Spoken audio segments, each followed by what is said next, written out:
We're setting up. So, hey, folks, we're here live. This is the pre-show for the Intrepid radio program.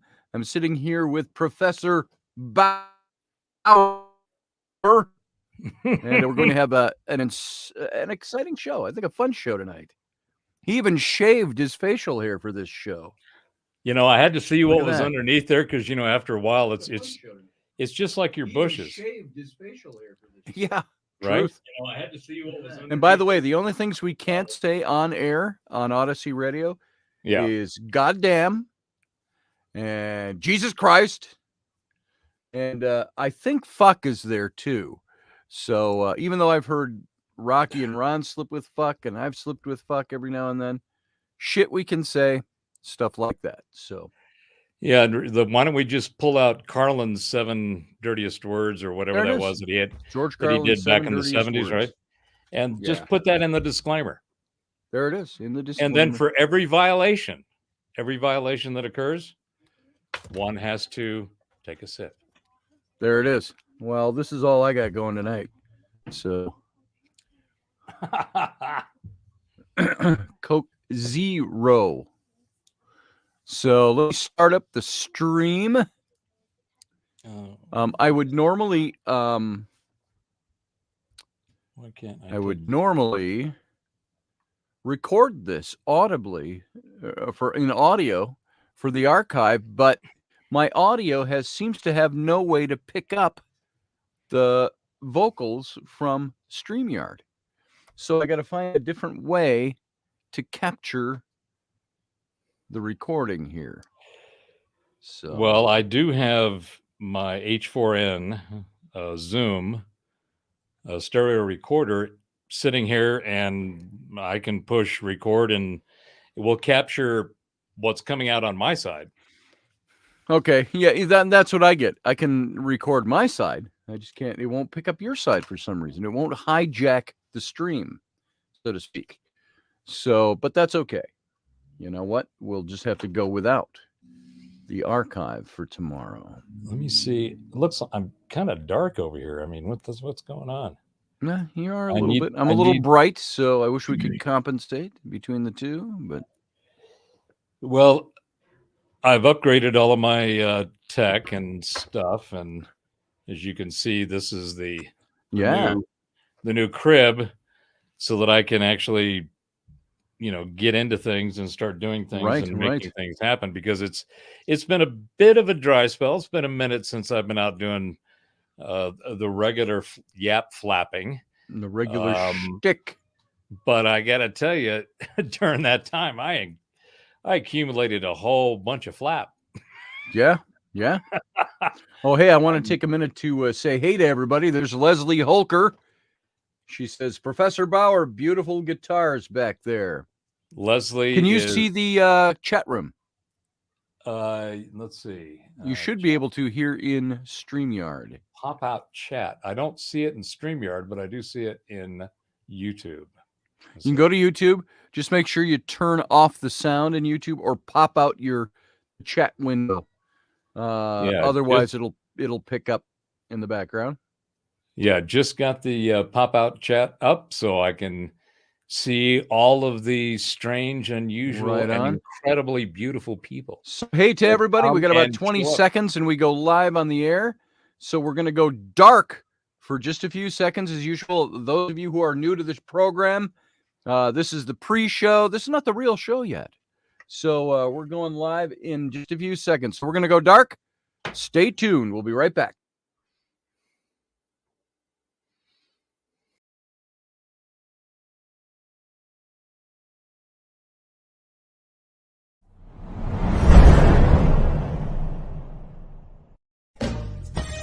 Are you looking for a really awesome and amazing graphic designer? How about an illustrator or a photographer? This is Rainey Roberts, and I wanted to tell you how you can get my designer, illustrator husband, Scotty Roberts, to work for you on your project. Do you have an awesome self-published book but no cover, or even worse, a cover that really sucks? Do you need a kick-ass logo for your company or some f***ing awesome graphic designs for your ads or website? Then get in touch with my husband for the best f***ing awesome kick-ass design and illustration. He knows his stuff, and he's been at this for for more years than I've been alive. Go to ScottAlanRoberts.com. That's Scott with 2 T's, AlanRoberts.com to take a look at his online portfolio of work, or call 651-468-8115. Now go out and kick some ass with some kick-ass graphic design. Hire my dad, so he can take me to Disneyland.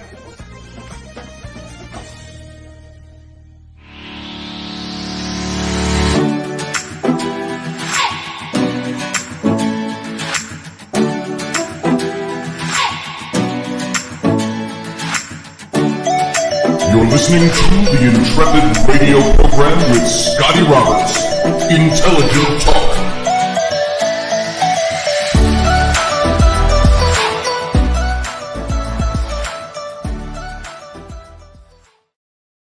Happy Tuesday evening, everybody. This is Scotty Roberts. You're right here on the Intrepid radio program with me, your host, of course, Scotty Roberts. And we're over here on Odyssey Radio. That's ODYSY radio.com. Come on over, see all the goodness that's Odyssey Radio. Check out the lineup of shows and everything else. And also, you can view this show in its simulcast over on my YouTube channel. That's youtube.com/Scotty Roberts. And while you're here, hit the subscribe button, the like button, and if you so are inclined, hit the join button. You'll see 3 ways you can join this channel. I want to jump right into it tonight. I'm going to bring in my guest and my friend. Let's add him to the stream right now. Professor Bauer. How you doing, Robert? I am living large, light, and enjoying the cottywomple. Well, that's a good thing, and I would love to have a little smoke burning on this end too. I see you have your incense going over there. So, yeah, I found I've been cleaning things up and reorganizing and resetting and doing all the things that one can do when you have nothing else to do. And I came across some incense that I used to have 25 years ago, and it's this pine stick incense. And I swear it's almost like licking sap off a tree. Nice. It's very nice. So I fired it up for this. I haven't been able to burn one of those for, I don't know, a couple decades. And in honor of you, I have brought out the pine. Why, thank you, good sir. I appreciate that. Well, folks, tonight we are going to be, and the reason I want to jump right into it without too much fanfare is Robert Bauer and I, we get on the telephone and we start talking and 2 hours can pass. We were talking today, and now most of you know I've pretty much licked my cigarette habit with the exception of 2 to 4 cigarettes a day. I'll go out and have a halfie in the morning, a halfie in the mid-morning. But what about 11sies and second breakfast? Well, we have a halfie for 11sies and second breakfast, and maybe one more at the end of the day. And so I'm down to about 2 to 4 cigarettes a day at most. Well, in my conversation with Robert Bauer today, there was one point I said, do you realize this has been a 3-cigarette conversation? So that's what happens. And so I had my load and fill of smokes today in a very condensed setting and said, you know what? We've got to do this on air tonight. And he was more than willing to oblige. So Professor Bauer, you all know him and love him. And we're going to talk some Professor Bauer language tonight, which I greatly enjoy doing. And I said, what should we call this show tonight? And he said, just call it The Great Reset. Let's hit the Great Reset and talk about that. The Great Reveal.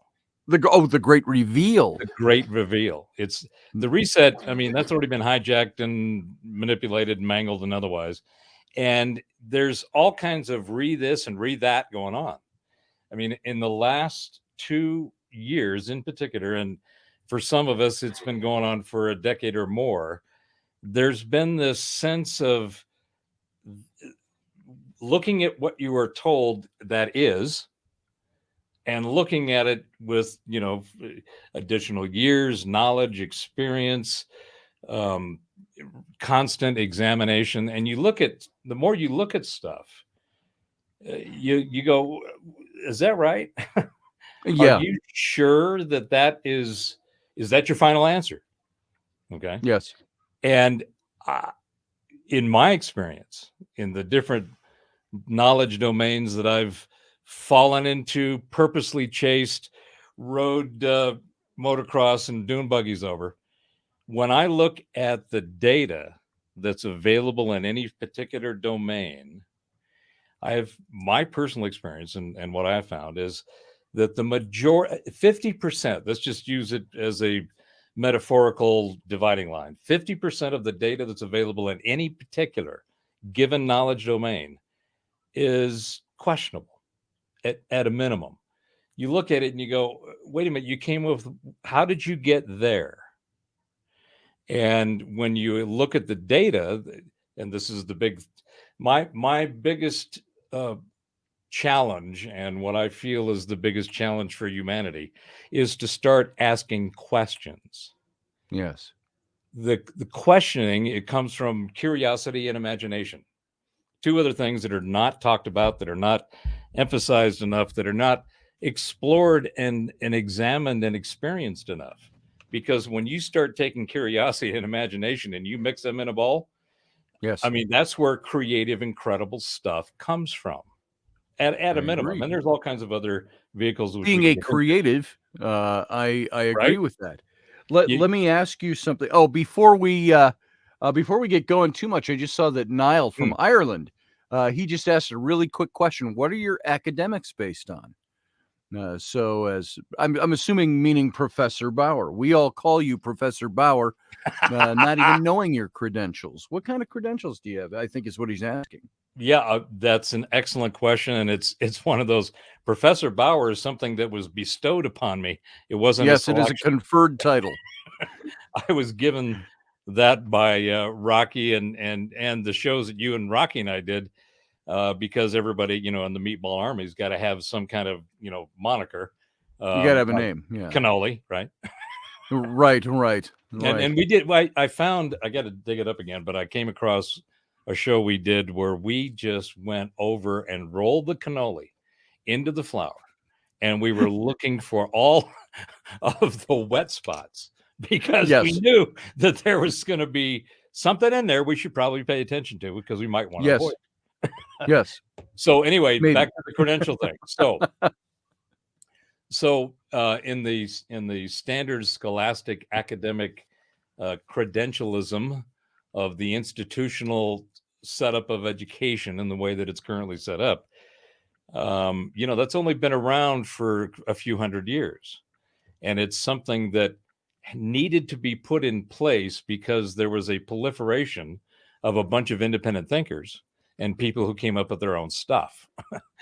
And this goes, particularly, we saw a lot of this during the 17 and 1800s with the advent of medicine and the way that the medical system started to evolve. And so what are you? Well, I'm a doctor. Yeah. And what's interesting is that people don't realize that PhD, it stands for Doctor of Philosophy, right? Philosophy, up until about Descartes, was the thought domain, the knowledge domain of all of these ancient peoples and all these, different cultures and thinkers and so forth. So science as we know it today, which is this metric-based mechanism reductionist model, which is really good. It does really good stuff. That was separated by Descartes. He gave spirits and demons and all the different entities in the spiritual realm over to the church and to God. Right. Everything else in the materium, he separated and said, this is science. We own this. And it's like McKenna, Terence McKenna once quipped, the how you describe science today is that they say, give us one free miracle and we'll explain the rest. That sounds about right. Right. So what is in your describe to people what is what you are calling the Great Reset? Well, the great reveal, Or and let me just the finish Great up. 'Cause I Reveal. see Sorry. Niall wants me to finish that off, which I do want to do. Oh, but sorry. I yeah, didn't so mean I'm to going to jump wrap on that up. top of Niall So thing. from the standard academic model in our societal and global systems, I have nothing. I didn't even graduate high school. The only way that I could get some kind of academic check mark was I enlisted in the Air Force back in the it's like 73 or 74, something like that. So because I didn't graduate high school, I dropped, I kicked, I went and I did. And so because I didn't have that academic established stamped piece of paper, I had to take a GED. And that GED is what I took for entrance into the Air Force. And apparently I qualified for just about everything except some brain surgeon thing. So I had a year to meet my commitment, because that was right after the draft had stopped. It was the enforcement of it. And my whole thing was I wanted to play my guitar in the USO. I was like, are you kidding me? You guys are going to feed me. You're going to house me. You're going to ship me around the world, and I get to play my guitar. I just get to play my guitar. Cool. And in front of all these dudes that want to hear some rock and roll. I want that gig. Yeah. Right. By the way, conversely for me, similar to you, I've got a high school diploma. I went on to college I was in my third year and I dropped out. I was recruited by the seminary to do my master's degree, and they were going to tutor me in the balance of my bachelor's degree. I went to seminary for 2 years, didn't finish my bachelor's or my master's, and went into advertising for the next 35 years. So I basically I'm similar to you. I have a high school diploma, and that's it. Well, and just to wrap that up, because that is from the formal academic educational institutional model, that is my status. Now, over the last 40 years, I have become certified through accredited institutions. Novell Netware Engineer, Smartware of 4GL language, IBM Hardware and Equipment and Systems, Six Sigma. I didn't get my black belt, but I did Six Sigma. SEI, which is the Software Engineering Institute. I ran development groups whose product we produced had to pass those standards. So I've gone through ISO 9000s, all the 9000s, because of the software and communications systems I've built. I've sat on the UN EDIFACT board, the ANSI X12 for America, their EDI board, and the Pan American board. And I've spoken all over the world as primarily when I was doing that back in the 90s. And it was great to be in tech in the 90s. When I was doing that, when I'd go to these, I'd be speaking at conferences. I'd build software, buy big booths, hire a bunch of people, do the social shit, trying to sell your software to Abbott Labs and different industry verticals. And I was tapped as one of the keynotes for the future of the industry. So I used to go around all over South America, Asia, and I'd speak at these conferences, and they say, what do you think is going to be the future of this industry?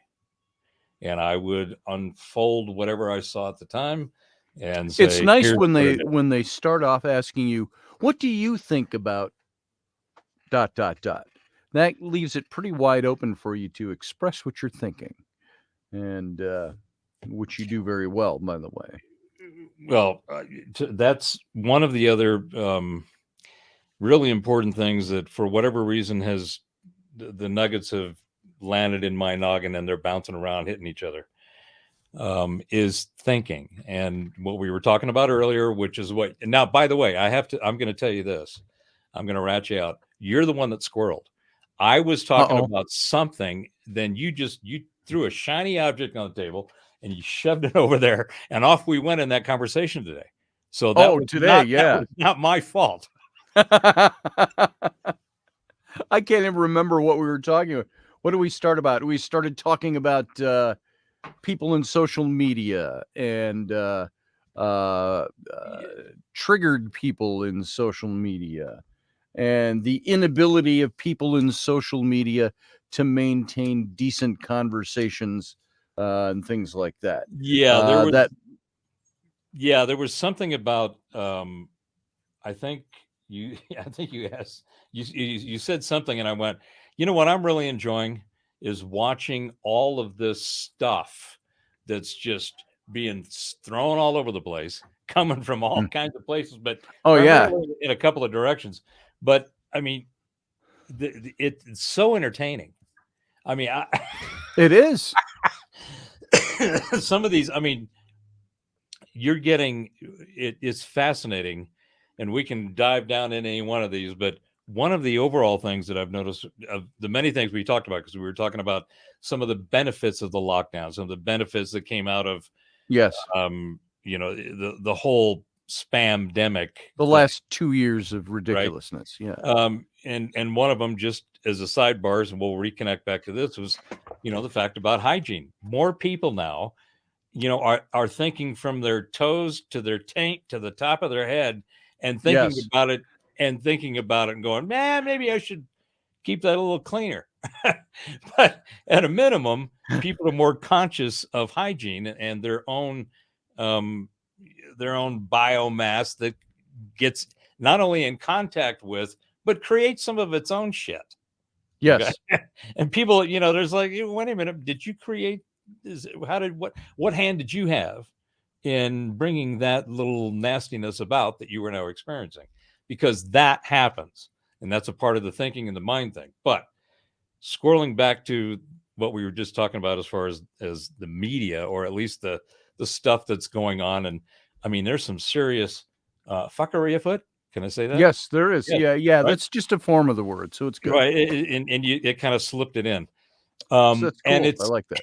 And it is so entertaining. I mean, it's easy enough if you look at it from, you try to get up into 50,000 feet and you try to see the playing field, and you got all these players and all this shit afoot and things are going on, and you go, well, that one's blowing up over there.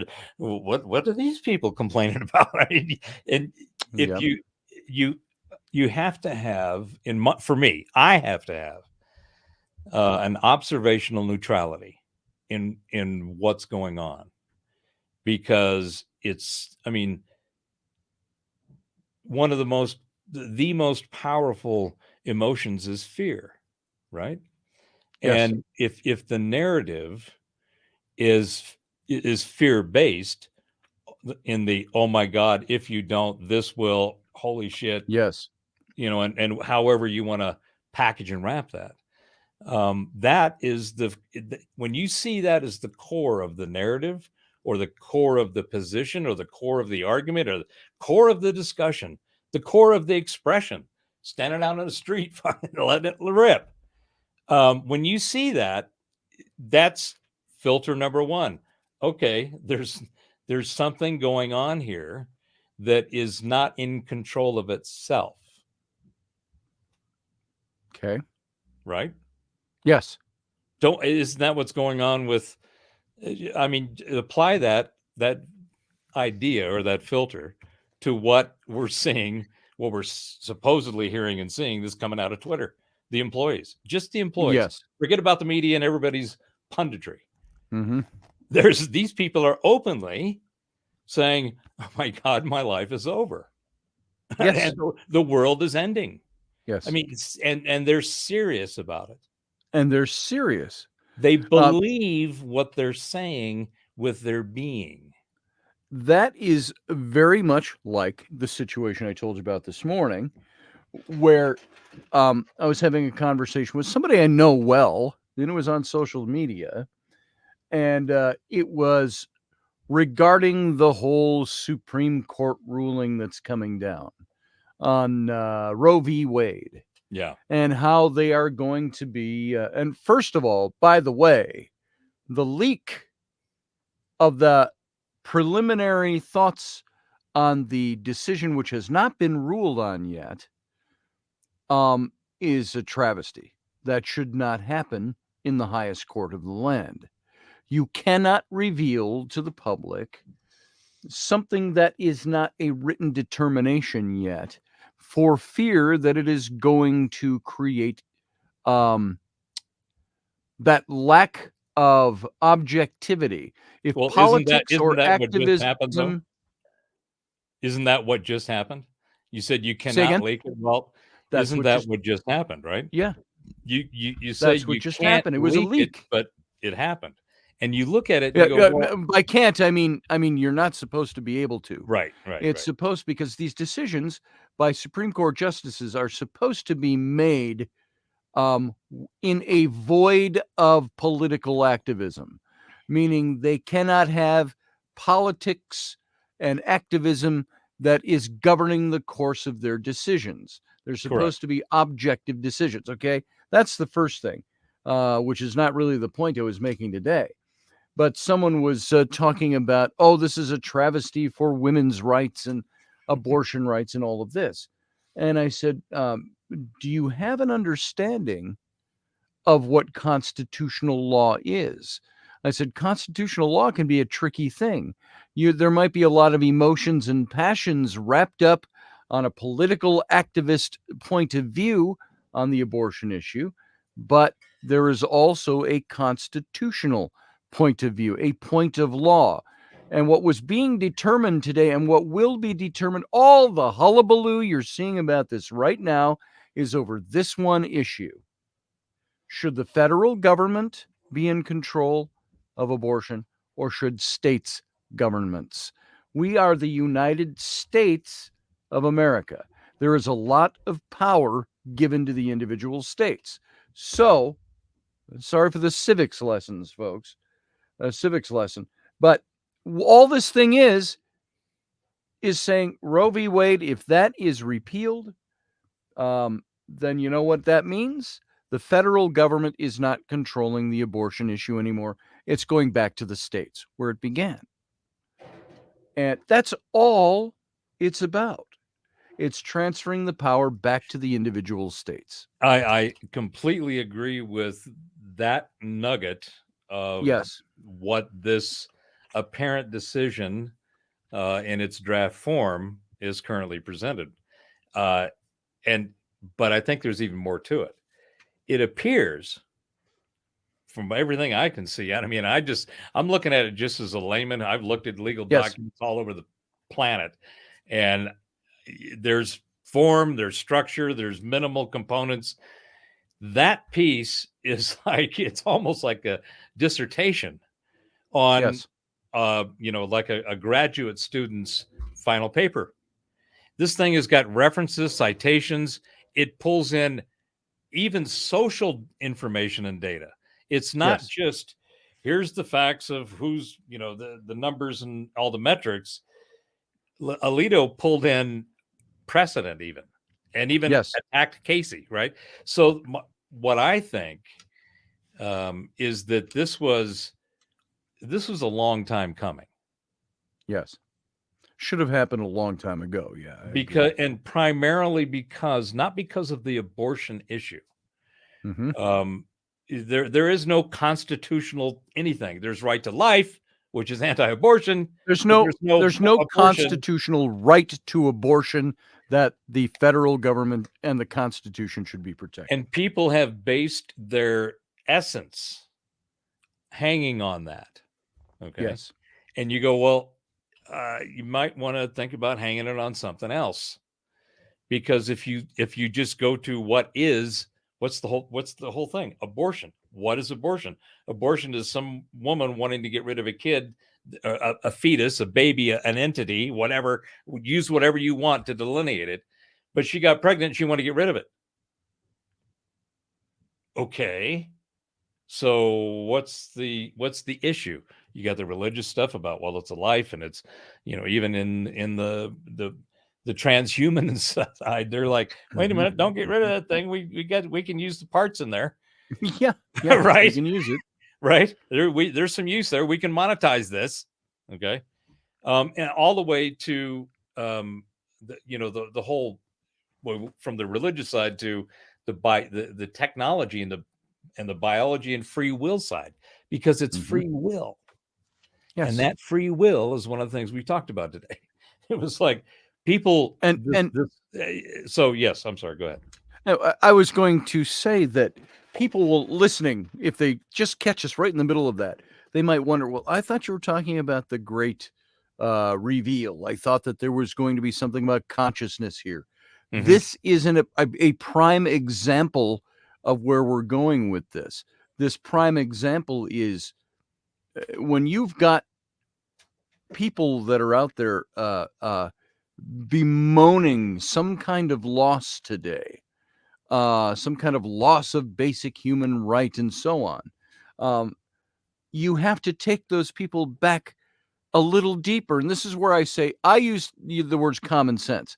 I said, are you going to be an activist and practice your politics out of activism, or are you going to practice out of common sense? And I call it common sense because I say, first of all, you have to go back and look at the purpose of the Constitution of the United States. You have to go back and look at why we follow the Constitution of the United States. You have to look at and find and figure out why abortion is not a constitutionally protected right in and of itself.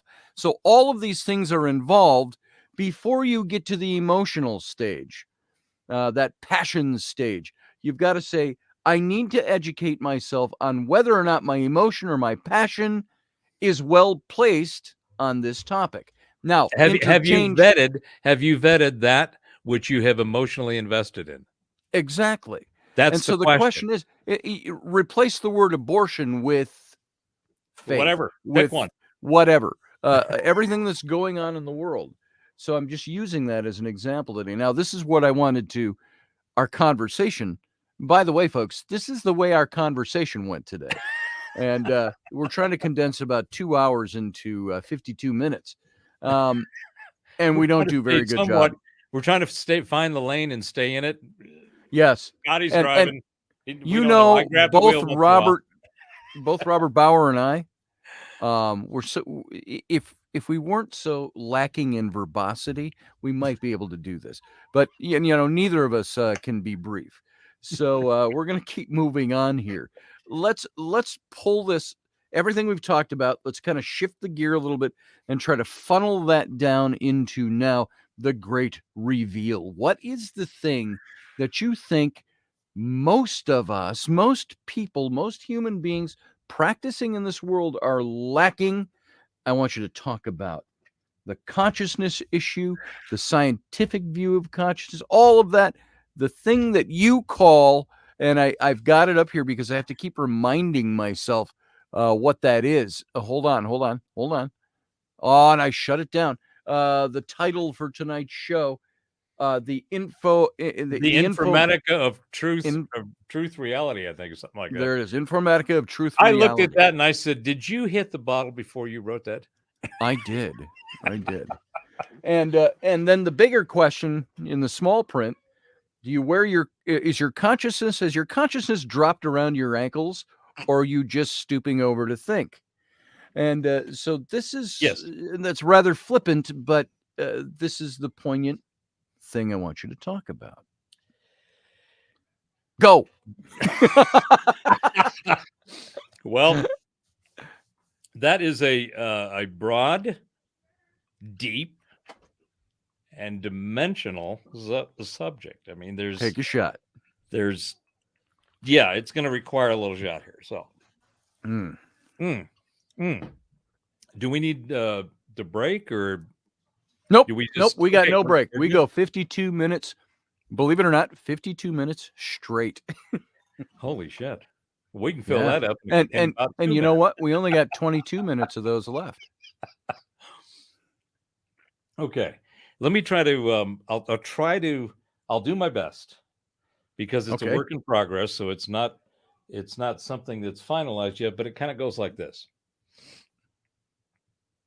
So in my experience and travels in this materium with my mind, not my brain, but my mind, I have encountered things that have stimulated incredible curiosity, overly fertilized field of imagination, and caused pursuit of these things as they've been experienced, like anybody does. You get some kind of thought and some kind of experience that makes you go, puts wind in your sails. You go after more of that. You find something you like, you want more of it, right? Yes. So what people typically refer to as their spiritual experience, meaning the seeking of meaning, of being, of the whys, the wheres, and whats. That's what all the theologies and even philosophies throughout recorded time that we have available to us. And I think what we know in this recorded conscious experience of humanity and this carbon-based meat sack that these spirits inhabit, and basically we are spirits that have chosen these digs to Uber through our iteration. Okay, so I see things in that kind of way, and at least because of how I experience them. When I experience consciousness, when I experience energy, when I experience the materium, the matter, they all seem like different levels and frequencies of the reality that I experience. This reality is governed apparently by this thing called consciousness, because and the only reason you can even say that makes even any sense is because consciousness is the one thing that you, me, everyone else, and the other carbon-based units that are Ubering through our current iteration, the one thing we all share is consciousness. Period. You can delineate all kinds of environmental and physical and biological and all the other things that we know and we've diced and sliced in the metrics of reality, however you want, and you can package them however you want, and you can rewrap them however you want, and you can reposition, and you can manipulate and mangle, and you can try to force the masses to adopt your narrative, your carefully crafted, curated narrative of reality. Well, there's a shitload of that all over the place. Yes. Yeah, and again, from the philosophies to the theologies to the sciences to the physics, the metaphysics, the ethereal, and the material. There's all this stuff that everybody's got something to say about. And what I realized is I kept looking at all of the available stuff. That's one of the reasons I became a Taoist in my philosophy back in the mid-90s. And that's after being, having my own Christian ministry and all kinds of bobs and weaves, kind of like the San Francisco Hill, through all the other available systems. Wait, you were a cult leader once? Well, no. I had a nice following, though. Did it pay the bills? No, it never does. I was in a Pentecostal church. Pentecostal, for those who don't know, is the laying on of hands, healing of sick, speaking in tongues, all that exactly. Stuff.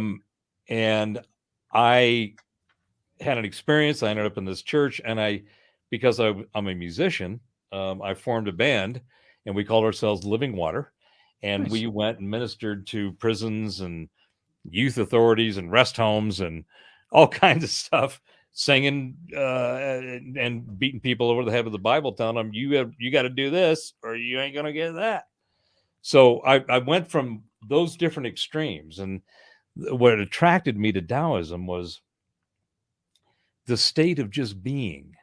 There is no hierarchy. There is no there is no structure of good, bad, evil, not being in. The whole thing is based on being in harmony with the frequencies, with the vibe, and that's what yin and yang is.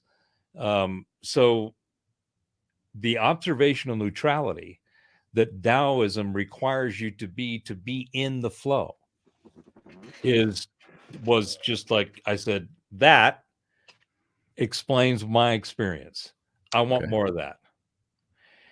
I'm not sure why we went down that path, but we were talking about. I think I asked about. I didn't know you were a cult leader. Oh yeah. Thank you very much. And you can get mugs, T-shirts, and stuff at blah blah. Okay. There you go. Yes, and holy hankies. And don't forget, God is omnipotent, but He needs your money. That's right. If for whatever reason He can do He created all this shit, but He's run out of money. Wait. As we used to say in the Baptist church, God does not need your money, but He could sure use it. There He can use it and you, because guess what? You're giving your money to Him, so He's got a hold of your string. We're just the vessels of distribution. All right, so I think I squirreled. I think I know where we're supposed to go. Okay. So Carry on. So as I looked at this consciousness, right? Consciousness is one thing we all share. No one has an answer for it. It's known in the sciences as the hard question because it's unanswerable. There are no metrics and systems and math and men and machines that they can construct or have at this point to go explore that. What's fascinating about it is two things. One, this consciousness thing that nobody can explain is there's a shared existence of it. There's this frequency band. When one of the things that I'm working on is the change of physics. Well, all the science that we got right now is wrong. It's based on the wrong stuff. Done a good job building tools and finding ways to measure, but it's based on the whole wrong thing. Tesla got it. Walter Russell got it. And a number of people did, but it's based on frequency. And so it's what I'm calling frequency physics. That's the next evolution, in my opinion, of what we're going to see from a scientific current model transformation and evolution. But so you have this consciousness thing that is a shared band of frequencies. That's a reality that we all share. Otherwise, we wouldn't be doing this. Right. So you and I are in the same frequency vibe, and we're being able to go in there and play in it and go, okay, yeah, this is cool and all that. But we are also separate. Because if we weren't separate, we wouldn't have the reason to interact. So I looked at it and I said, okay, it seems like everything, there's this consciousness frequency band that is a nominal space. It's not a hard band. It's got fluctuations, but everybody kind of seems to inhabit that space. But there's a whole bunch of people and a whole bunch of different expressions of it outside of that frequency band that are mind-boggling. Paranormal, non-local consciousness, my favorite. The fact that there can be an experience mentally, not brain, mental. The mind is where consciousness, in the way I see it, exists. So the mind is the animated part of consciousness. The mind is your frequency stamp. It is everyone. So I think it was on one of the shows with you and Rocky. We were talking about something about the election, I think, probably sometime around that. And Rocky tossed one of those, ether nuggets out there. And I said, oh, well, yeah, because if you think about consciousness this way, consciousness is the thing that everything exists from. Period. We can't explain it, but that's why it's here. Whatever is here is because of that. And we all have a shared band that we experience. Well, if you look at it and say, well, that's what it was the election, because I said, well, think of us as dangling chads of consciousness. Yes. Right. So because you got this card that is consciousness and you got a punch on it, but it didn't go all the way off. It's still connected. It's still part of that consciousness card. Yes. Right. And of course, something in the mix here. The mind and the brain two totally separate things. When we talk about the brain, I made that slip when we were talking this afternoon, and I said, so my brain does, and he goes, you mean your mind? So when it comes to consciousness, and that to me is part of where we, let's go back. Maybe I can tie this together. We talked about the entertainment on what's happening in the digital social fabric, right? Mm-hmm. You have literally, and it's interesting because when you look at things and you analyze the metrics that you can apply to them, you can find some interesting data that you wouldn't see just by looking at just it, right? Yes. You can go, well, what's the percentages and over time, and add a few things in that show the frequency flux, because that's what metrics are. Metrics. There's nothing that is ever managed or measured in its totality, in its stillness, mm-hmm. because it's still vibrating. You got a snapshot of it in its state at that place and time. I mean,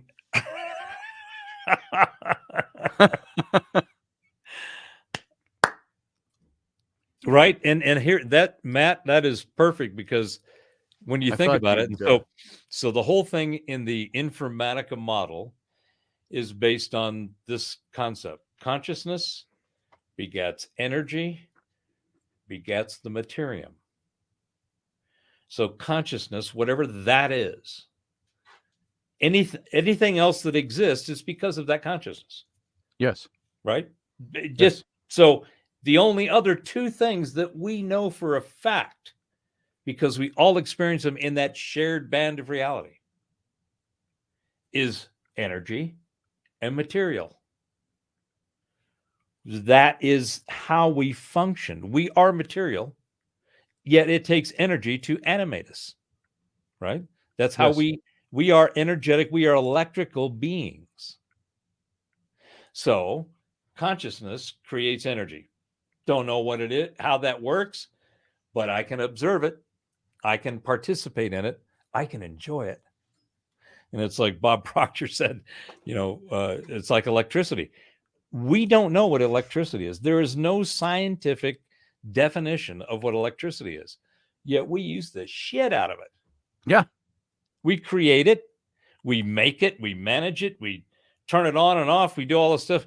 There's still no scientific definition of what electricity is. Funny thing is kind of like consciousness. It's like, okay, right. All right. So so the model goes consciousness begets energy, begets materium. Everything else falls from that. And that's where that dangling Chad thing popped into my head, because I was looking at it going, well, here's the hierarchy, or the layer of stuff. And I don't care what falls from that: philosophy, science, theology, metaphysical, physical, etheric, whatever, pick it. Okay. Everything falls from that, whether the metaphor of falling is right or not, but everything comes from those three things. So I'm looking at it going, okay. So then all of these belief systems, and this goes back to what we started talking about, watching the expression of the reaction to information, and the way that it manifests itself, is not only a fascinating study, but it's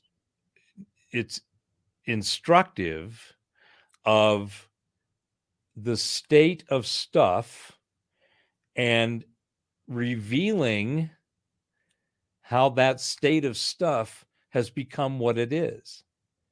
Because all of the angst and the emotionally charged stuff, and the words and the phrases and the images and all of the pounding of the narrative are all emotional. Yes. It's all emotional. If you, and this is what we were talking about today, if you require other people to modify their behavior in order to accommodate your emotional state, then there's a different question to ask. Okay, I thought you were carrying on with that. What? Yeah, I was, but go, please. I was just going to say, brighten that point a little bit for us. What is that other question that they ask? Well, anytime. So going back to the spiritual metaphysical journey, and how the pursuit of definition. I was, and this is what I think most people are doing, and they don't really think about it this way. And if they did, they'd maybe get a little more out of it. My journey in my experience has been a constant pursuit of trying to know more, trying to achieve more. It was a more based pursuit. I want, and which had its less parts too. I want less of that. I want more of that. Now, how do I do that? Right. And it was being conscious of my, okay. So this goes back to the structure. Okay. All right. So let's go ahead and go there. So I just want you to know we've got 5 minutes left of this show. About 4.5 minutes to talk. Well, okay. I mean, we've dropped some controversial stuff. I mean, it was controversial to me because once I looked at it, I went, I'm not sure about that, Bauer. It's like, you need to go poke around in there a little bit more and see what's going on. And so the bottom line is the more poking I've done, and my poking is fueled by my curiosity. Yes. Like, what is that? I want to know more about whatever that is. Yes. So you go in there and you poke around, and you find the data that's available in the Informatica. So all right, let's tie it back to that then. So the Informatica is the metrics of reality. And the reason that it's the metrics of the Informatica is the information is reality, is that when you think about how consciousness works, how the mind functions, it's really simple, but it's very predictable and it's very reliable. One of the first things that happens in our consciousness is pattern recognition. We are pattern recognition beasts from a consciousness perspective, but we suck at it. But the thing is that we are pattern recognition is the way that we make referential memories and information. We see something and we go, well, that's analogous or metaphorical or whatever to something, to this, to that, whatever else.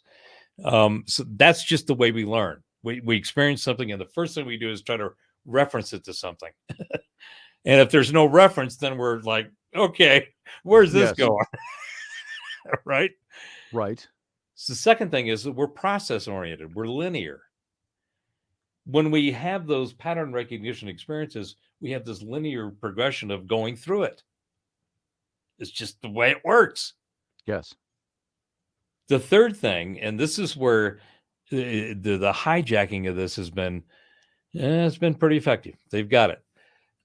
Is predilections, proclivities, and biases. Okay. Now, bias has been hijacked and screwed with, but what it really means at its root is your resonance with something. I am biased towards women. Yeah. I am biased towards chocolate. I am biased towards scotch. I was going to say, scotch has got to be at least I in am the biased list. towards a really good bud. That's a bias. It's not wrong to have those. In fact, that's how we function. Everybody's got their own little universal resonance meters and things that they are either aware of or not, but they are definitely playing a role in life. So there's that level. So you got pattern recognition, process orientation, and then the predilections, proclivities, and biases, right? The next thing you have is time. So the mind thinks in time stuff. whether you can go on and on about, the whole concept is time real? Are we in a simulation? Whatever it might be. But there is a time factor in the way that our consciousness functions, because we think back to something. We are in the middle of now, and then we're also planning on the future. Well, in the middle of now, I'm thinking back to something and looking forward to the future, which in less than a minute, we go off the air on Odyssey Radio. Tell people where they can find you, and everybody sitting in the chat room, if you want to stick around, we will kind of go back into this conversation and just after continue the show on in the after hours. The captain's cabin. Where can people find you? In 10 seconds. The best thing, I'd like to give a shout out to our new business. Melinda Biddle and I just created Mindwear Apparel, and yes. It features a number of Scotty's original designs that we commissioned for our company. And we got to go with that. Let's pick that up in a minute. Folks, sweet. Live long and prosper.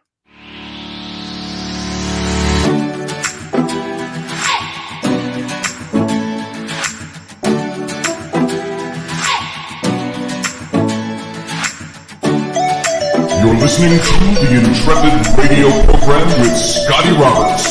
Intelligent Talk.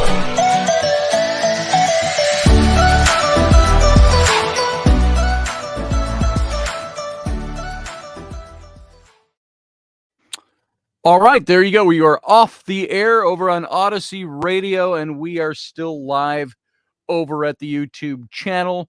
I want to thank all of you who are still here. We're going to go for a little bit tonight, not too long.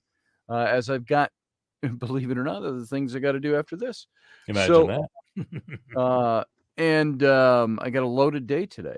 So Steve Clark says this is a totally awesome show. Thank you, he said. And Leslie Holker put up mindwearapparel.com. I hope we got that in before we had to cut off from the radio station. And let's see. I can't wait to see loaf outside these polluted waters. But the good news is I know a guy and a couple of fishermen friends to do it. I'm not quite sure what loaf is. I don't know where you're going. I'm getting the fisherman analogy there. I know what you're talking about. Let's see. I just want to take a moment, and as I'm sure Professor Bauer would like to just say hey to people. And those of you who are here, we rushed through that, didn't get too much of that this evening, but Michelle Canham-Free is here, and Barbie D is here, and Leslie Holker was here. She had to go. I think she's gone. Matt Finn, Master Finn, my first mate in the chat room over there. He takes care of that, pretty much moderates our chat room over there. And Sean Stroik is here, and a few other people coming in late. The official show is over, but we're going to talk for a little bit. See, this is like the after show uncensored, right? Yes, we are now. So if I want to drop an F-bomb or use some colorful adjectives to enhance the story I'm telling, I don't have to worry about that. You may. Fuck yes. Yeah, fuck yeah. And, okay, so this is a crime. Okay. You see that? Yeah, I see it. An empty cup. Well, an empty tumbler. It's my empty. In fact, my snifter? Scotch ball has melted. So, oh my goodness, this needs to be remedied. So you go take care of that. I'll do a little bit of business here, and you just come and sit back down. I'll bring you back in when you're ready. Sounds great. Be back in a minute. All right. Okay. All right, folks. Professor Bauer will be back. I hope that you enjoyed that. This is the way it gets when Professor Bauer and I get on air, and sometimes weeding our way through introducing topics can take a little while, but we get there eventually. We'll have him on again sometime soon. Maybe even tomorrow night. I don't know. We'll have to see. I don't know what's kosher to do. But we'll have stuff going on here and get him back in here very soon. And let's see, I got to put on my glasses, even though, I'm just blurry around the edges tonight. I wasn't last night. Last night, everything was crystal clear without my glasses. Tonight, I need my glasses. So, totally uncensored, says Dave Potter. Totally. And let's see what else we got going in here so far tonight. I know Niall was here earlier and he asked a few questions, but then he disappeared. He was gone. I hope he may have fallen asleep. It's got to be what? It's 4 a.m. over there in Ireland now. He started at 3. I saw Beth Kirkham. Welcome tonight, and thank you for joining the channel. I appreciate that. She says truth is what you can show. If you can't show it, you don't know it. Pretty much. And let's see who else was in here and saying neat stuff. Man, I see a lot of stuff, and I didn't want to cut away to the chat room tonight because we were just going and trying to get information in and get rolling. So let's see if I missed anybody else coming in tonight, since we're now in the informal stage of the show. Melinda Biddle is here. Hey, Melinda, up in Canada. Good to see you. I don't know if you're still here. You were here earlier anyway. And Field Guy was here. So I'm too sleepy. I'll watch this tomorrow night, folks. That was a ways back. Morgan Snow was here. It should be left to the individual states, she said. Federal should protect our border, for example. There it is. You're going to see a lot more of the Biden administration trying to say they are protecting abortion rights for women, and women's rights over their bodies are going to totally discolor this, and they're going to really diminish attention on the border, which is what the federal government is supposed to be doing. Let's see. Looking for, just scrolling backwards through the chat. Amanda Berry was here in Australia. I don't know if she's still here.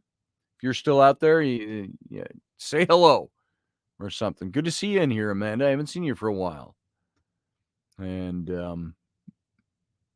well, there, I just found the last thing Niall said was the great reveal. And that was at 9:21. He said that. That was like 40 minutes ago. So I don't know if he fell off to sleep, and he may have missed the rest of that. So anyway, everybody who's here, if I missed you, it's because I'm scrolling backwards through the chat room. Are you scrolling backwards again? I am scrolling backwards again. I'm going to add you to the stream if my mouse will cooperate. The thing about scrolling backwards. Yeah. That's what the great reveal is. I'm just scrolling backwards. That makes sense. I'm not getting your picture, by the way, if you're there, unless you're deliberately off camera. I just have your Nexus logo. Oh, hold on. Where's the thing? Here's the thing. There it is. All Holy right. shit, I'm now... Well, here, let's change that. Boom. Yeah, there you go. How do you All get right. rid of my name there? We can do all kinds of fun stuff. Look, we can do this. We can do this. Where we can is do. Oh, that's all we can do. Can't Or do that. I like that. Can you get rid of my name? I don't know. I think you have to do that on your end. You typed in your name for that, yes, or is it pulling it I from did, somewhere? Yes. Let's see. Like for mine, I usually put a period. It makes you put a name in there. The system does. So the program. Oh, does. look at that. Edit name. Edit name is. And I think if you go nothing, it doesn't let you do that. Let's see. Please. Michelle Canham free. I always pet them as a child. Then they'd pee in my hand. Green, as I recall. Well, if you don't know the context on that one, folks, you could fill in the blanks. Make some shit up.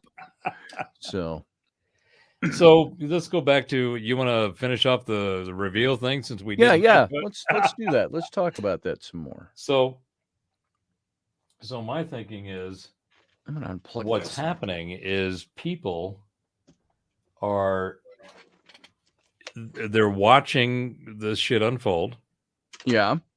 and they're going, wait a minute, I think there's something afoot here.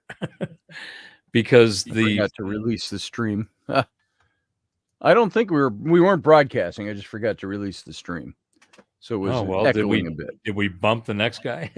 No, I don't think so. I'd have gotten an angry gram saying, "Hey, you didn't disconnect the stream." So I'm pretty sure we weren't broadcasting. But I noticed by the echo. See, that's sometimes those are some of the little things I forget. I'm not a producer. I'm not an engineer. There needs I'm to be talent. one. I'm talent. God damn it! So there needs to be one fucking one device that you go, this one's on, this one's on, this one's off, this one's off, or whatever. And it's coming. I mean, yeah. But the age of doing what we're doing right now, this is the future. This is what there's going to be more of in all kinds of ways. Yes. And you got to be ready. You got to go, well, you're either going to utilize it or you're going to just deal with it or just not even take advantage of it. But yes, I'll tell you what, this is what's going to happen. This is what's going on. Hang on one second. Yes, and kids just about this age. Always good for an editorial. Young hoodlums are challenged. Okay. The stream, all that's playing on Odyssey Radio right now is some. Well, where'd that go? You can hear it.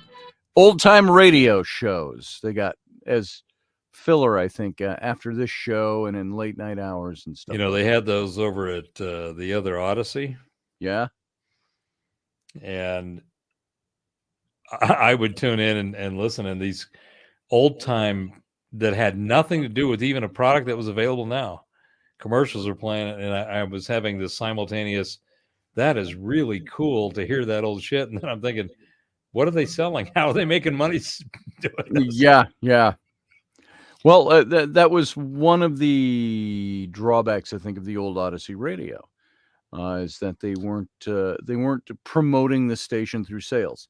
And so, well, they had a couple. That one guy doing the coffee bean, where he could see colors. Like those guys bought some space, but I don't remember that one. It was a good one. It was funny, but they kept repeating it because that's the only one they had. Oh, see, I would love to fill our break times with commercial advertising, because you know what that does? That pays some bills.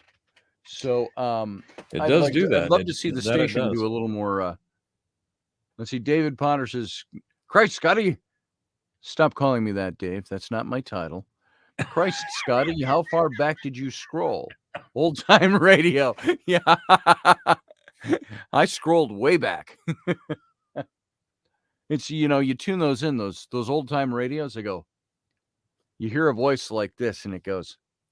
You hear music going dun dun, and he goes, "Well, Marge, how are those pearl necklaces fitting you today?" Oh, George, and bum bum bum bum bum. Oh, George, weren't you a little hard on the beef last night? Exactly. So, or no, what was his name? Fred. It was Fred. Was Fred Beaver's dad? I got a heater on you, Fred. I'm going to take you down. So, anyway, there was a haze in the air, said Melinda Biddle. Melinda Biddle is here. She's amazing. She's just... Hey, Melinda up in Canada. She's in communist Canada. Canada. And she refugeed down here for the winter, and it was magic.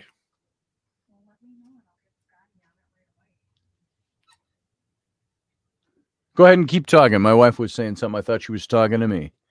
Well, she's out in the wings over there. Yeah. Ward and June Cleaver. Yes. So let's go back to this great reveal and see what kind of shit we can stir up here. Let's do it.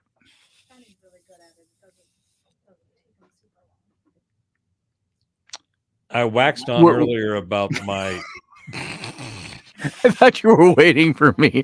I was waiting to exhale. Isn't that a movie or a song or what is that? Like I said, you got some incense going over there. Yeah. Dudist priest. Very nice. Yeah, it's Colorado herbs. Colorado herbs. Where it's legal. And plentiful and waxing on, says Dave Potter. Uncle Dave. So this great reveal thing, right? Yes. So when you look at and just take top level headline kind of major event stuff. Yes. Right? In the last 6 years. So since Trump, but you can go back before that, but you can just start at Trump and you can see this narrative that's been crafted, that's been a constant questioning of who is this guy? Where's his money? Yep. Where are these connections? What's all this stuff? And everything to date, including apparently this latest thing in somewhere in New Manhattan or whatever, they had some kind of grand jury, and they all just said, "Yeah, we're done here. There's nothing. We're done. We're going nothing. home." Right? Nothing to see here. In just from a pure optics and a pure metrics perspective, there is no one, in my opinion, in the history of the planet that has been vetted more than Donald Trump. Ain't that the truth? This motherfucker has had everything. If he has anal hair, every one of them has been examined. Yes. Individually. They know the curl, the kink, how long it is, all that. And I'm thinking about, well, what if that was me? And how would I feel if I had experienced what this guy just went through? And then you go, okay, there's that, the thing that Trump, the populism and the ideological flag that he's stuck in everybody's global consciousness on this populism kind of model kind of thing. It really is more democratic than the democratic system we've got right now from the standpoint of the ideology. And it's if the majority of the people want this, you're going to see them act accordingly. Right. So you had Trump. Well, next thing you know, a couple of years into this, you've got Musk. Here's another billionaire business guy who's stepped into whatever he wants. Yes. And when you look at the portfolio of what he does and what he has put his intention and resources into, they're all doing pretty good. Yeah. They're not only doing good, some of them the SpaceX is killing it. Starlink is killing it. Sean just said Musk is going to run. Only problem is you have to be a natural born citizen of the United States to run for president. So he was born in South Africa. No, he won't. Well, first of all, it would be the wrong thing for him to be in political office. Yes. He has more power where he is than that. And he just demonstrated that. Yes. And I don't think, I think the earthquake, kind of a rumble thing, and it's still kind of humming along. There's a unsettling of what the fuck among those who didn't see it coming. Number Yes. one. I mean, there's a few people that kind of said, and Elon himself, he started 6 months ago going, if I was going to build a platform, what would it Yeah. look like? And he's Yeah. tweeting this shit, right? Yes. It's like, this is brilliance. You know what? Did you realize that none of Musk's companies have the traditional marketing departments that you would see in companies of those sizes? No. He is the marketing. His tweets are marketing. Mm-hmm. This is one of the things that drives people nuts. His success in what he's doing and has done drives people nuts because they go, "What, dude? You shouldn't be able to. Fuck, you did a good job, but because you think about it, 5 years ago with Tesla and the whole EV thing, he was the darling of those who are now on his ass." That's right. Everybody needs to buy a Tesla me. because it's an electric car and you decrease your green footprint and save the planet from imminent destruction. And now they all hate him. Well, and this goes back to the big reveal, the great reveal. These people don't, when the expression of the angst and the concern and the wishes, the desires, all of the stuff that goes into whatever's created the concoction of crap that somebody is throwing at you with this emotional intensity and volume is, if that's the way you have to present your position, you need to go re-examine your position. Things that people are going to resonate with in that frequency band of consciousness and reality that we all share. That band and that resonance is going to happen because you've put something out there that people resonate with. If you've put something out that isn't getting the resonance, except for the pre-programmed resonance, and it's not working, then what's your next option?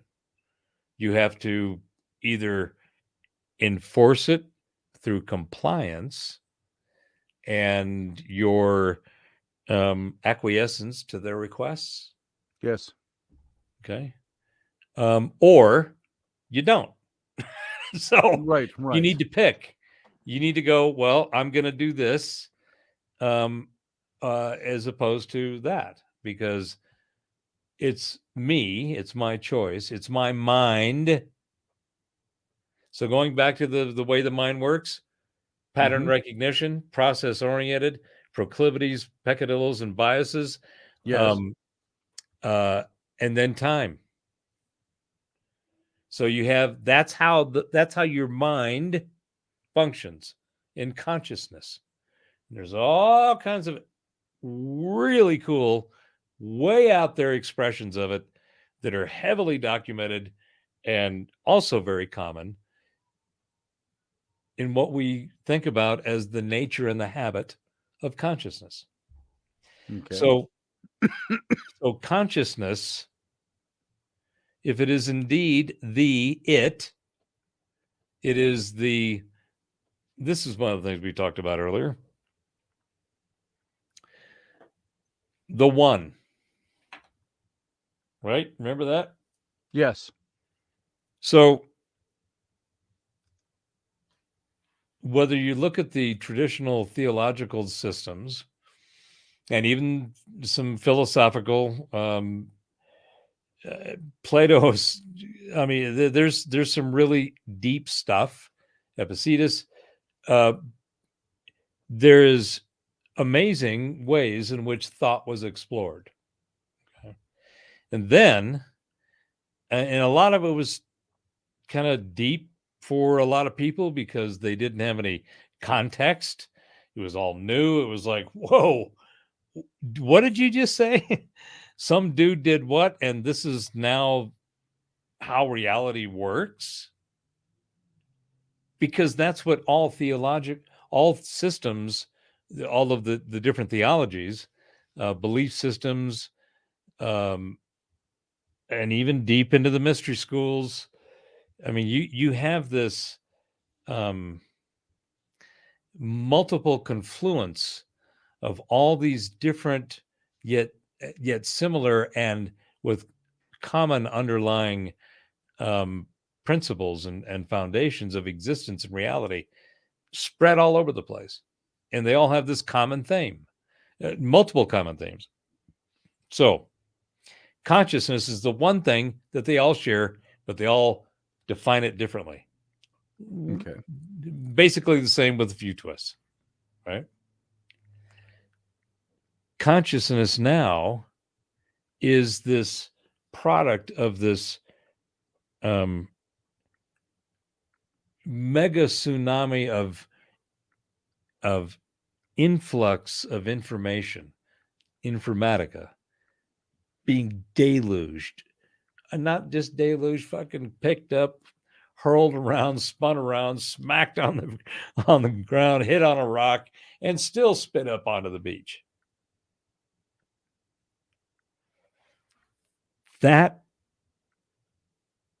amount of stimulus of reality is not only consciously mind-boggling, pun intended, and mind-boggling in itself, but it has a biological effect on how that affects your Uber, your carbon-based meat sack, right? Mm-hmm. So, right? So Yes. you're getting this extra whammy of stuff, and being able to process it in the most positive way possible it's a new level of be. It's a new level of do. It's a new level of if you're gonna get the most out of this iteration and the ride that you're on, having the best information available to make the most observationally neutral analysis of what's going on, and then know that your bias and your peccadillos and your predilections and all the things you really like are going to creep in there because that's who you is. It's because we all are. That's the way we is. That's our individual frequency stamp. Think about the, our brother Harmon, and the entire concept of managing metrics in the cosmos, because that's what astronomy and astrology is. It's a set of metrics that has been defined in order to observe and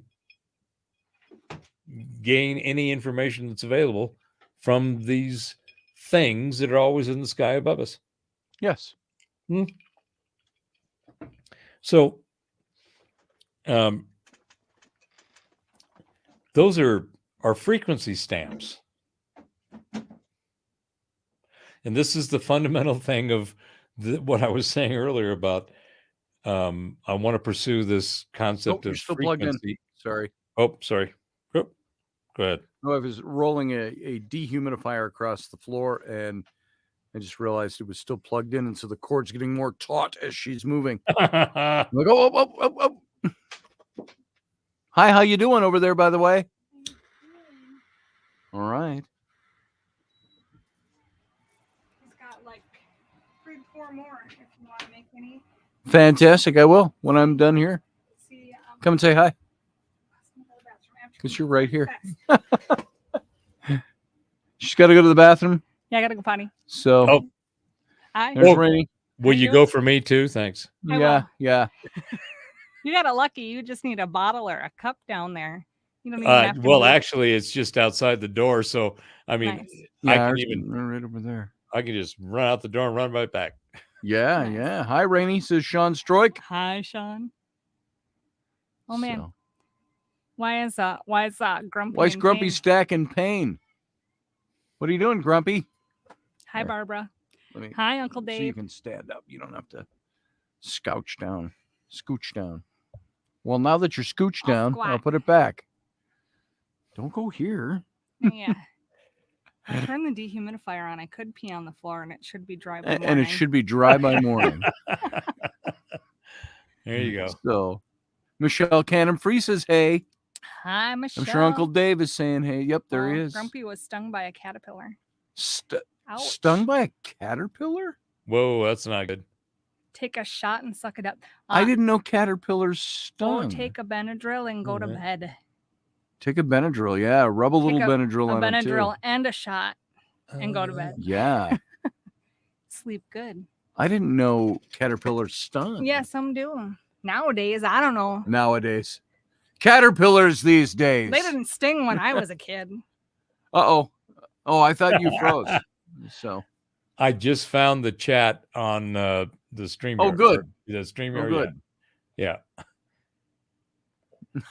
Grumpy Stack says, Professor Bauer, try to hit the potty from where you sit. Yeah, do it. I'll give you $5. Back in the day. Back in the that day. hails back to an old story. Back in the day, I would have taken you up on it. Yeah, really. So.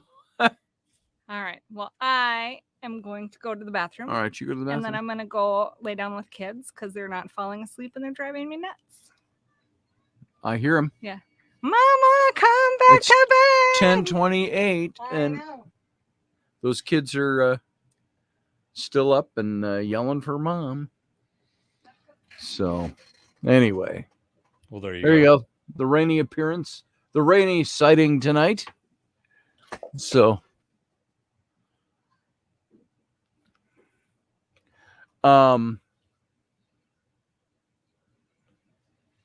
where were we? It's a good thing this is the informal part of the show, huh? Well, this is where the fun is. Yeah. I can't go much longer tonight. Oh yeah, I'm good. Yeah. What about you know what? We got to get you back on the show so we can continue on. We could make this a regular thing. Well, hello.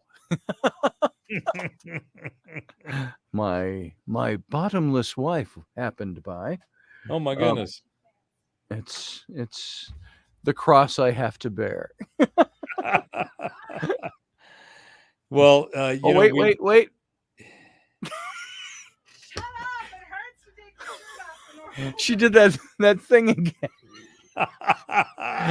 I'm sorry, folks. I'm sorry, but I make no apologies. Rainy's got a bad shoulder, and she just got an injection in it the other day, and sometimes she can't lift her arm very well. So she's over there on her side of the studio, which is about 20 feet from here, over behind her desk, and she's trying to get out of her shirt to change into she wears a little string tank top to bed. So she's over there trying to change, and she does one of these. Now, folks, and I'm saying this with all observational integrity. I'm not saying it to be shock value or diminish my wife or anything like that. But my wife is well endowed. And so she's got this T-shirt, and her shoulder's like, oh my God, I see her going like that. And she's got this T-shirt, and she pulls it off of that arm over there, and she's got it all pulled up to here, and she's trying to get out of it. And so she starts doing this, trying to pull the T-shirt off. And This is what I do. oh, okay. Show me again. She's going to show me again, just so I can explain it the right way. How you getting it? See, she's even got to pull the T-shirt on like this over her shoulder. Okay, I'm watching. Okay, arm is up. Right. She pulls the shirt up over the. Oh, and then she has to jiggle up and down to pull it off. But still, the arm is up. The mammalians. I tell you what, Wait. Show me again with that shirt. Hello. Freak, she calls me. Then my 10-year-old walks out and goes, Dad. My new nails. That's great. What do you need nails like that for in the 4th grade? Show the world. These are my amazing nails. Why do you need nails like that? How do you type with those?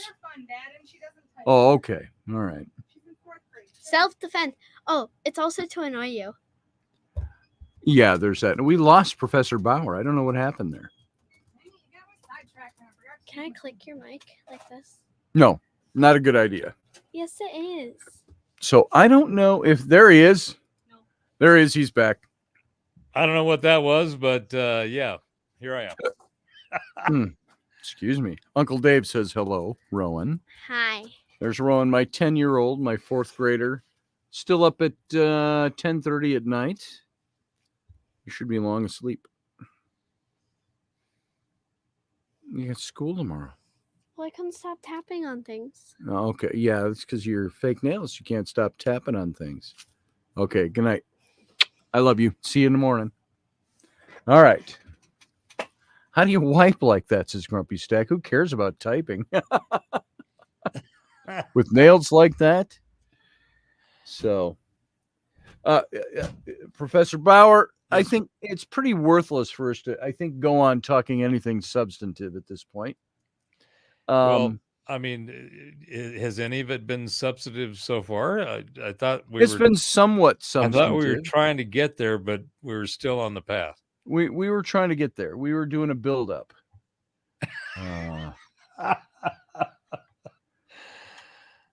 Steve Clark, it's more of an wait. It's more of a, what's the round tent in Tibet? What do they call those? Round tent. You put them on platform, a yurt. Oh, yeah, Steve Clark, it's more of a yurt. There you go. It's a circus tent. That's what Rennie says to me. Oh, I see Ringling Brothers are here tonight.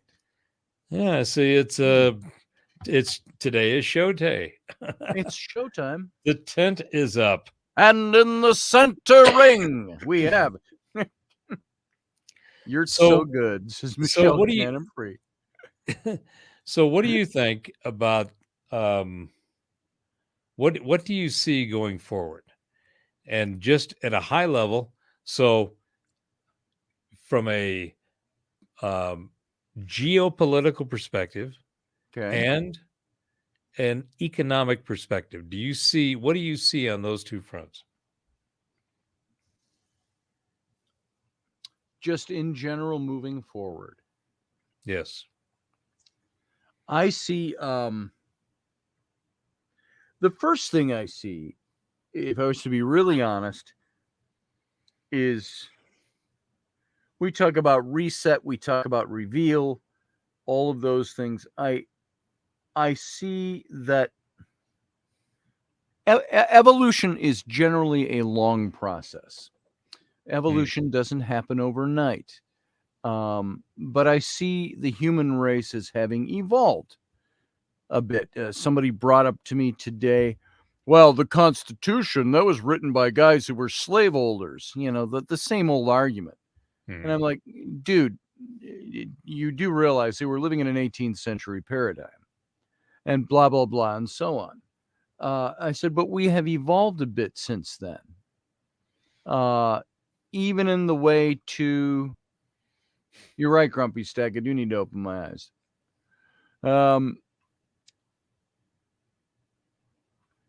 And the place I'm going is, you can tell my mind's getting tired.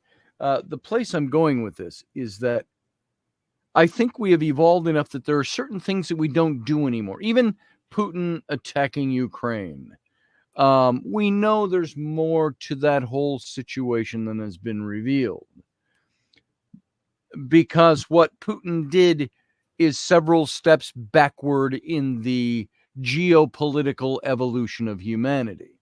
We don't raid other countries for their territory anymore. We do it surreptitiously by banking and other things. So, so it still goes on. We've improved our methods so we don't have to kill so many people. Although I don't think that's everybody's intent, is to not kill people. But I think that's backfiring on him a little bit.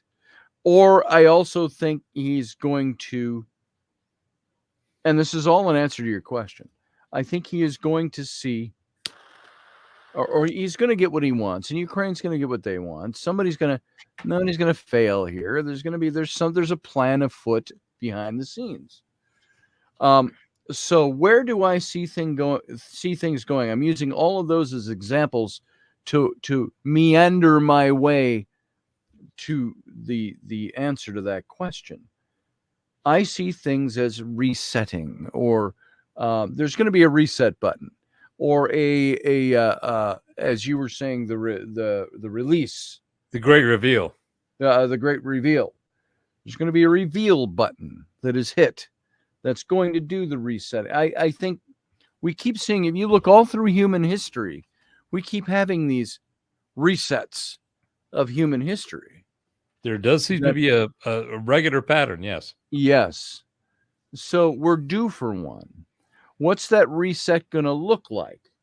I said to you today, and this might be way off that topic, but I said to you today, I almost wouldn't mind seeing one of those big solar flares that would take out the global net and take us all down, reducing us back to, I don't know, at least the 1800s, where we didn't have technology.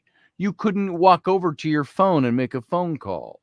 If you wanted to contact a foreign government, you sent an emissary. And that emissary would hope his head wouldn't be cut off when he got there. If you wanted to go to the store, you would walk, or you would hitch up the team, or ride your bicycle nowadays. Or any kind of pre-certain date technology might still work. A gas combustion engine would probably work. Things like that. So you'd have a little Mad Max going on. And I don't think there's going to be nuclear war. I don't think anybody's stupid enough to do that. Well, I take that back. There's people stupid enough to do that. Individuals. I just don't think it's going to happen on the world stage. I have a little worry of some little tin pot dictator or some Middle Eastern place developing their tech and using it. But all of that aside, where do I see things going? What do I see is happening?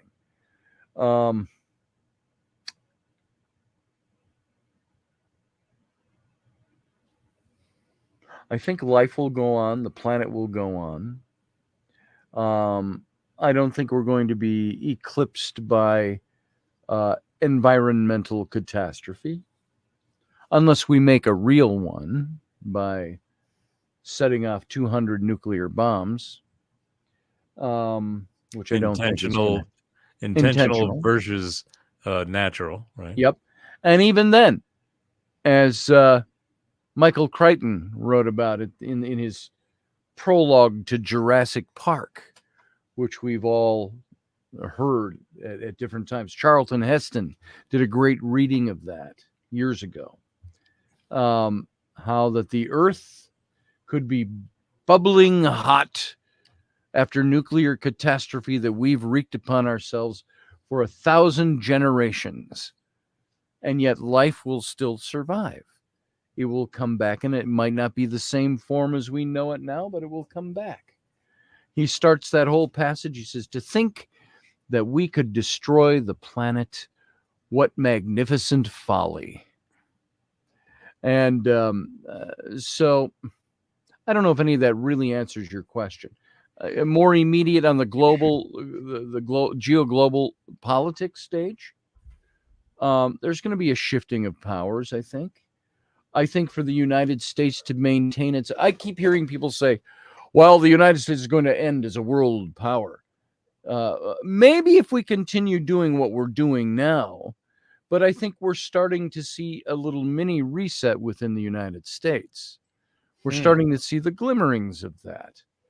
But is that reset going to put people into power and put us in a position where we are doing better? Or if it's just, here's the new boss, just the same as the old boss, and the beards, they all grew longer overnight. Yeah, I totally get that. And so one of the interesting observations, at least interesting to me, is this whole, if you take Trump and Musk, okay, Yep, they're two billionaire businessmen who were and are transformative disruption. yes, Each one of them single-handedly, because of of being who they are, have come in and shaken the shit out of the box. yes. and so I was thinking about this, and I'm looking at the data, and I'm going, there needs to be some kind of a study, or just a fucking podcast on the rise of the billionaire and the saving of the planet. I mean, these guys, everybody's got their shit, but you can't, if you look at the raw metrics, the impact, the change, all of the different elements of not only business and geopolitical impact, but economic. I mean, these guys fucking all of these, particularly CNN and the media that has supported that. I mean, they made bank. Yes. While Trump was in there because they had their shit. Well, what's happened since then? Well, they have lost their. They got somebody in office that they don't want to say anything negative about, but they're that's throwing starting shit to against the change. wall without any apparent. I mean, that whole CNN Plus thing. I look at that and go, "Okay, that's now, wait a minute. comical. I've been in business for a long time. Mhm. I've seen some shady and crazy ass shit, but that was a perfect real-time example of not having the metrics that you need, because you don't know the ones that you need, which is because you have not you've taken an answer from a wrong question. Your question is, and that goes back to the whole thing on the Great Reveal. The questioning has begun. Feynman, right? We talked about him earlier, right? So my favorite quote of his is, "I'd rather have questions that can't be answered than answers that can't be questioned." Yes. Curiosity, back to the curiosity, imagination thing we were talking about earlier. That's what fuels my shit to search and to seek and to pursue and find. It's like I mentioned in response to your Feynman quote. I saw your Feynman quote, and you upped one, and I upped you with my Feynman quote, where he said, "I would rather die not knowing than die and realize that all the things I thought I knew were wrong." And he says, "So doubt is the core of my existence. It's why I ask questions, because I doubt." And so that's the core of the scientific method. The scientific people don't realize that the scientific method is to disprove something. Yes, it's not to prove something. It's to proving something is a result of trying to disprove it. Yeah, that's where you start. And it's like, okay, so that's the cheese, and with my salsa that I hand make, it's one of those things, especially if you got good guac. There it is. By the way, yes, I have to ask Doug Stack, Grumpy Stack. My entire life, I've seen caterpillars. I've handled them. I picked up the fuzzy wuzzy ones and put them back on a stick when I was a kid. I've never killed a caterpillar. I've never had a caterpillar bite me. so I never realized that they could bite and sting you. What kind of caterpillar bites and stings you? You sure it wasn't like a centipede or something, Doug? Did you get bit by a centipede and you're hallucinating and you're in because great pain? I don't think caterpillars bite. They're the ones that turn into butterflies, and It's the spines, he said. oh, I don't know that I've ever even seen a caterpillar with spines. This must be a Louisiana bayou thing. Where is he at that they have caterpillars? He's in Louisiana. Oh, okay. Well, that wouldn't surprise me. I was out in the airboat, and he was just going down, ding, ding, ding, ding, ding. Then I saw some caterpillars, and I picked up a caterpillar. That caterpillar done bite me, done sting me, and I can't neither read nor write. But ding, ding, ding, ding, ding, ding. Let me knock out my front teeth so you will recognize me more as a Louisiana backwater boy. And now, if anybody from Louisiana other than Doug is listening, do not be offended. That was a parody. That was a parody. No, it was deliberate comic nastiness. It was a parody of nothing. Oh, that's Texas, said Grumpy Stack. I was just over by one border. So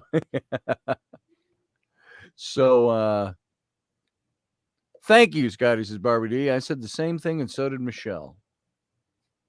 You must have stepped on something. You must have gotten into something. Caterpillars. I've just never seen that before, unless, like down in the swamps and the bayous and Cajun country. Yeah, I remember seeing it. I think it might have been in Chicago, maybe, that I saw some caterpillars that had they were, substantial and they had the spike thing going on. But I don't remember stepping on any of them. But yeah. I tell you what, there, if there was, you've got like MMA and all that shit. If they had the mosquito off, if fucking Atlanta and Chicago would be in the finals. Yeah. I tell you what, those things, size of B-52s, they come in, they snag you, drop you off, and they just... Yeah. It's like a pterodactyl picking you up. Yeah. Especially by the way, Steve Clark says, look it up. I haven't. It would surprise you what you'll find. Uncle Dave says, the poison ones bite. Wow. And they stay in the skin, says Sean Stroik. Damn caterpillars. And here I thought they were, the little fuzzy inchworm, measuring the marigolds. That's what I don't think of them as being vicious critters that can sting you and poison you. But tiger moth caterpillars are often quite hairy, says Sean. Well, I'm swiftly having nothing left here tonight. By the way, I'm draining my brain. Well, you should probably pack that thing up and go give it some recharge. Pack up your troubles in your old brain bag. So I think, at least because I think, therefore I am, I think, right? Is that your brain or your mind? I question, therefore I are. So it is said, so it is written, so let it be done. So it shall be written, so it shall be done. You know what would be cool? What would be cool? Well, a lot of things would be cool. But we had talked a couple of months ago about doing the Robert and Roberts report. We have. Now, what's funny about that? I got a psychic friend of mine in England who wants to do she's Robertson. She wants to do the Roberts and Robertson report. There you go. So that sounds vaguely familiar. Yeah. So I think that would be cool to do, especially since, we've got the tech stuff sorted out here, and waxing on and waxing off is something that we're pretty good at least in our own opinions. Indeed. Or as I dubbed it with Rocky, it's ADHD radio. So, Well, and the thing is Squirrel. that you can do both, but thanks for having me on. I really enjoyed the shit out of this. Me too. As unusually usual. Yes. And we must do this again. Let's plan this again. And I don't mean that in a vague sort of way. Yeah, I you think do. we should. Because I don't know what my schedule is, and neither do you. You'll tag me when you're ready, and we'll do it. We'll try to do it. I envision what do I see coming in the future? I see a weekly collaboration on this show. It would be. I'm up for having a spin around the stuff conversation on on a weekly basis, because I think the stuff that's going on is worth having some kind of conversation about, and there's not enough of this kind of conversation going on about it, as in my opinion. Now, I'm biased, just like you, because we all got our own proclivities and CFRBD otherwise, right? Ooh. Yes. So, excuse me. All right, brother. I will talk to you soon. Thank you again. Thanks everybody for hanging out and throwing stuff in there. It's awesome. Professor, thanks for being here. Always a pleasure. And we'll plan something and we'll figure it out. Sounds good to me, man. I will talk to you soon. Peace, everybody. Have a great weekend. Right. See you. All right, folks. That was Professor Bauer. I'm kicking him from the studio right now as we speak. Kick, he's gone. And so I got to get out of here too. Look at my eyes. I'm tired. Let me get my camera put back where it's supposed to be. There we go. Nice and centered. Peace and progress. Isn't that how they say that in Canada? They say process and progress, or is that just certain parts of Canada?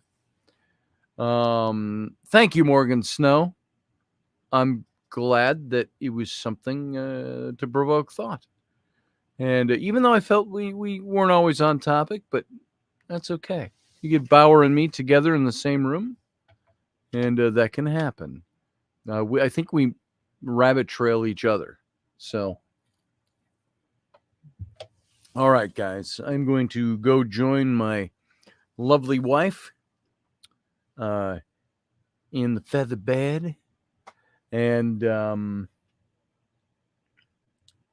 I think that's all I got. So I want to thank you for being here. And with all sincerity, I say, live long and prosper. We'll see you tomorrow night.